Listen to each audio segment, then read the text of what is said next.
Long ago, in a land where the forests were thick and the rivers ran wide, there was a hunter named Abedi. He was known far and wide, not for his skill, but for his pride. Abedi believed he was the greatest hunter in the land, though his catch was often small and his aim often missed. Yet, his foolish pride blinded him to the truth. One day, while hunting deep in the forest, Abedi came across an old man sitting by a riverbank.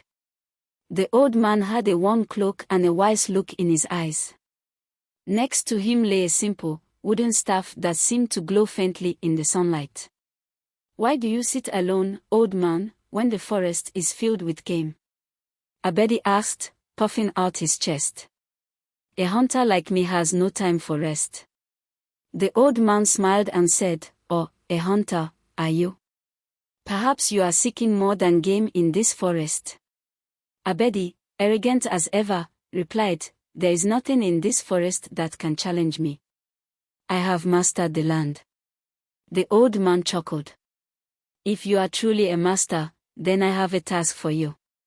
Beyond these trees, hidden from all but the worthy, lies a lost kingdom, a place of unimaginable riches and power. But only the clever and wise can find it." Riches and power were the very things Abedi longed for.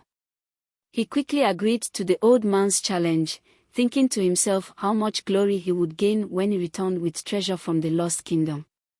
The old man pointed to a narrow, overgrown path and said, "Follow this trail, and you will find 3 trials awaiting you.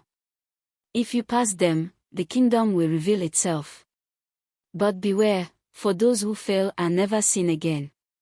Abedi, full of confidence, scoffed at the warning and set off down the path. The first trial came as soon as the forest opened up into a field of tall grass. In the middle of the field stood a great golden bull. Its eyes gleamed, and its hoofs struck the ground like thunder. A voice echoed in the air, "To pass, you must subdue the bull, but not with force." Abedi, being a fool, thought little of the warning. "I am a hunter. What beast can stand against me?" he yelled, charging at the bull with his spear raised high. But the moment his spear touched the bull's golden hide, it shattered into pieces, and the bull tossed Abedi aside with a simple flick of its horns.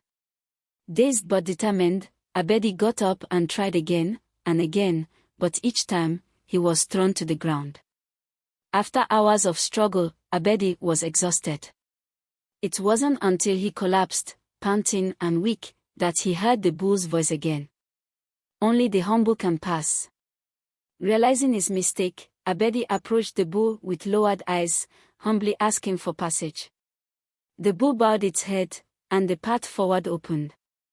The second trial awaited him in the form of a great river that seemed to flow in all directions. The water was clear but treacherous, and no bridge could be seen. A voice spoke again, "To cross this river, you must let go of what weighs you down." Abedi looked around, confused. His spear was gone, and he carried nothing but his pride. He thought of his arrogance, but still, he hesitated. Could his pride really weigh him down? Despite the warning, he plunged into the river, trying to swim across. But the water pulled him under, swirling and dragging him deeper. Just as he was about to drown, he heard the voice again. "Let go, and you will be free." In a moment of clarity, Abedi let go of his pride, understanding for the first time that it was his arrogance, not the river, that was pulling him down. Instantly, the current eased, and he floated gently across to the other side. Exhausted but wiser, Abedi approached the third and final trial.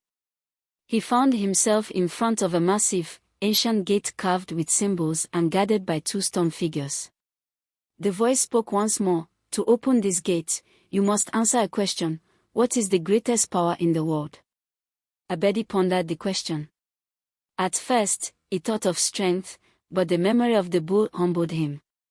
Then, he thought of wealth, but the river had taught him that riches meant little when your life was at risk.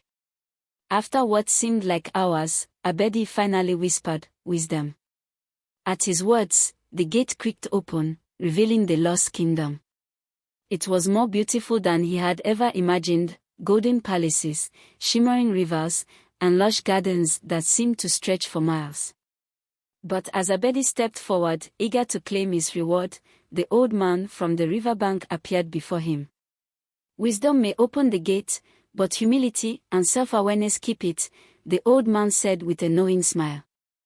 You are not yet ready, Abedi. In that moment, Abedi realized that he still had much to learn. His journey had made him wiser, but his heart was not yet free of foolish pride. The old man waved his hand, and the kingdom began to fade, the gates closing slowly before Abedi's eyes. Return when you are truly worthy, the old man said, his voice echoing as the kingdom vanished completely. Abedi left the forest a changed man.